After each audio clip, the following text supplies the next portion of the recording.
get the top button. Hello. Oh, I deserve a medal for this one. There are differences in the stories in the Quran and the Bible. And I'm not talking about like completely different stories about people, but stories that should be the same. Stories about the same people, and it's obviously trying to hint at the same instances, but whew. And so here are these differences. This is going to be one of many. I'm still on the second surah, or second book of the Quran. In the Quran, Adam names angels. In the Bible, Adam names animals.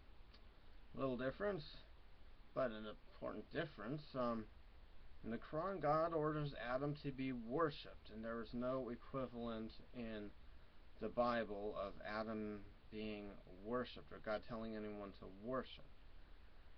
This part about Adam being worshipped, it's a difference, but it's also bizarre in my mind because it contradicts monotheism. And aren't Muslims supposed to be monotheists? Aren't Muslims supposed to believe in not worshipping other gods? You know, like that Old Testament, thou shalt not have any gods before me, thou shalt not make unto thee any graven image, nor anything in the likeness thereof, and bow down to it. God violated that in this story. In the Quran, Moses strikes a rock and 12 springs come out.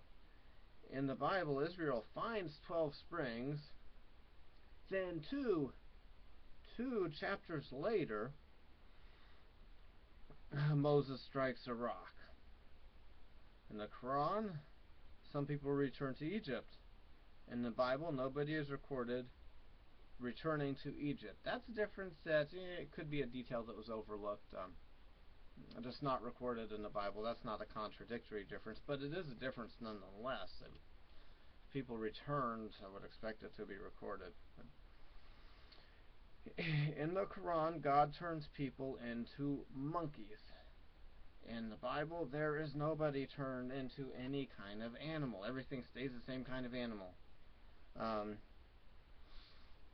In defense of the Quran on this one, perhaps it is an idiom. And just in case somebody watching my channel doesn't know what an idiom is, it's when a word doesn't mean what it literally means. For example, if I see a fat person walk out of a buffet in America, well, I try not to say mean things about people. If somebody sees a fat person walking out of a buffet in America, they might say that's a pig. They don't literally mean a pig, it's an idiom. A very beautiful woman we sometimes call a fox, or foxy. She's still a human. We're not accusing her of having changed into a small wild canine. There's the saying, raining cats and dogs. If you're in America and a native-born England, an American born in America tells you it's raining cats and dogs, you can walk outside and feel safe that a literal cat or dog will not fall on your head. Those are idioms. Maybe this one's an idiom. If it's not an idiom, it's ridiculous. But maybe that one's an idiom, and so we shouldn't look at it as the way we would look at it if it's literal. Let's see. In the Quran, Moses goes back and forth to get more information about a cow. Yeah, in the Quran there's a story. God tells Moses something, he goes to the people, and they say, oh, ask God what the color. Oh, ask God more details about the cow. In the Bible, there are 3 stories involving heifers, and the color is different in the Bible and in the Quran. In the Quran it's yellow, in the Bible it's red. In the Bible, God is clear every time on all of these cow stories. And all these cow stories in the Old Testament, in the Bible, that aren't any in the New Testament, but where there's a cow story in the New Testament, where there's going to be a cow offered, or sacrificed. It's, God says it, it's crystal clear, the people are clear, they do it. Not, wait, go back and ask God one more question about the cow. Go back and get more details about the cow.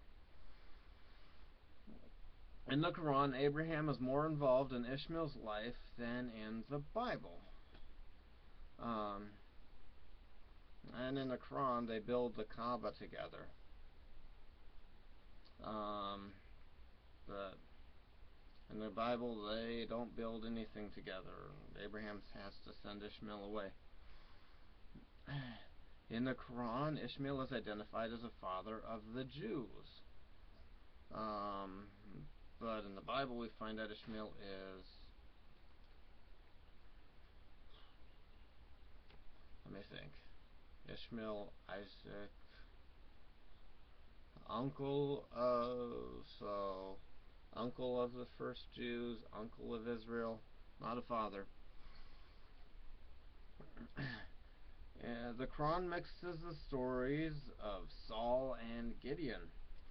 When Israelites want a king, they are losing wars and without the Ark of the Covenant in the Quran. They are commanded to fight, although that's not different enough to call it a contradiction, because the King Saul was supposed to kill more bad kings than he did. In the Bible, the Ark is in Israelite possession, and Israel has been winning battles. The Quran makes it sound like this is, like the Israelites are losing and they're down to one city, or they've lost a lot of stuff. They're winning the battles before Saul gets in. In the Quran, Saul's men go to a brook to thin his armies based on how they drink the water of the brook. That's what Gideon did in the Bible, not Saul. And Gideon was not a king, he was a judge. A little bit different. And when Gideon was called by God and stepped up to the plate, there's another idiom for you. He didn't really step up to a physical plate and play baseball, but Gideon stepped up when God called him. But in the Quran, they mix these stories together. Saul was the one who was called because first the people came to the prophet and demanded a king. And then the prophet prayed to God, and God said, "Don't worry, Saul. Don't worry, Samuel. They're rejecting me, not you. We'll give them a king. They're not going to like it, but we'll give them a king." And they wanted a king. In the Bible, they want a king so they can be like the other nations, because they're surrounded by nations that have kings. And they're feeling, I don't know how to describe the way they're feeling, because it doesn't make sense to me. I live in a country where I don't have a king, where in theory leaders of the government are supposed to be susceptible to punishment for breaking laws. And I like it that way. I can't imagine wanting a king to make my life so easy, make me not have to think about what the laws should be or what's happening with the government of my country, I guess. But they wanted a king for that reason in the Bible, not because they were promising to finally fight to get their houses back if they got a king. Alright, so that is episode 1 of Hammond 9631 reads through the Quran, which he deserves a medal for, because that is not easy reading. It doesn't have a flow to it. It's not a well-written book. To find out what the differences are between the stories in the Quran and the Bible, stories that should be the same, or are about the same characters. Thank you. Have a good day.